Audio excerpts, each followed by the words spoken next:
unacceptable that Israel should have to accompany its prime minister into trial, and it's quite clear that this is not going to be an easy fight. He will fight to the end, and so will we. Justice will be served, and democracy will continue. This is not going to become a dictatorship. All right, let's get some analysis. Neri Zilber is a fellow over at the Washington Institute for Near East Policy. Joins me now from Tel Aviv. Neri, good to have you back on the show. Netanyahu in court today, he said that, this was a coup attempt. I mean, strong words for something that he knew was in the makes.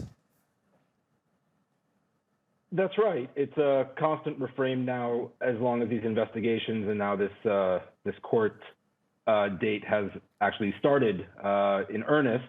It's nothing we haven't heard before. The only difference today is that he did it after really the first day of witness testimony. He did it a few hours after he himself was in Jerusalem District Court. And most importantly, he did it as consultations with the president by all the faction heads in the Israeli political system are still ongoing. So it was almost a split screen drama in Israel today between Netanyahu's legal troubles and the political deadlock coming out of the election here 2 weeks ago. And they're obviously both related to Netanyahu himself. I do appreciate the television analogy there. All right.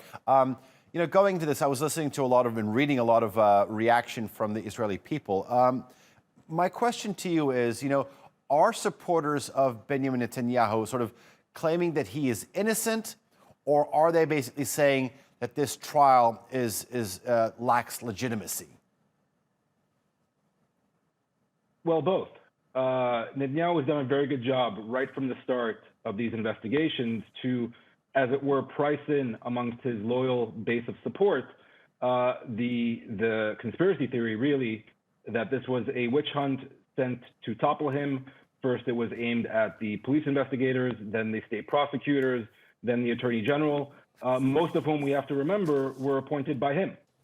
And so we've heard this constant refrain now for many years, and his supporters simply do not believe the charges arrayed against him, do not believe it's a credible case, and want Netanyahu really to remain in power.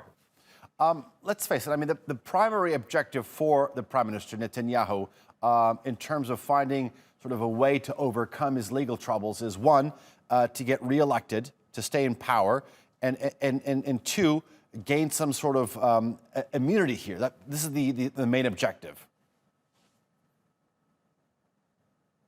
That's right. It's a real explanation for why Israel has been in repeat elections now for 2 years. We just finished the fourth one. Really, another deadlock is looming unless something unexpected happens in the coming days and weeks. But really, Netanyahu's gambit all along was to get a parliamentary majority through the snap elections, through that gain immunity through parliament, and stop the trial against him. He's failed now 4 straight times. It's unclear whether a fifth election, if it were to happen, will actually succeed on his end. All right. Neri Zilber, live for us from Tel Aviv. Thank you very much for your analysis.